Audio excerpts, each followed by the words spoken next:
Hello everyone. In this video I will show you how to stop automatic payments on your Bank of America account.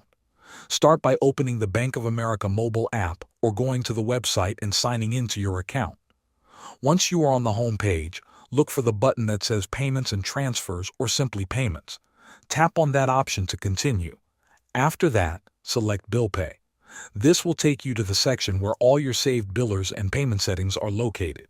Here, you will see a list of companies or services that you have set up for payments. Find the specific biller for which you want to stop automatic payments. Tap on the name of that biller to open more details.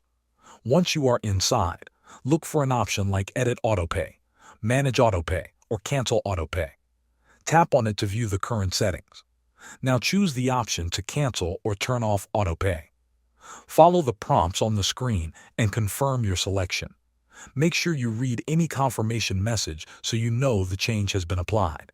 Once everything is done, double-check that autopay is turned off for that biller. Thanks for watching.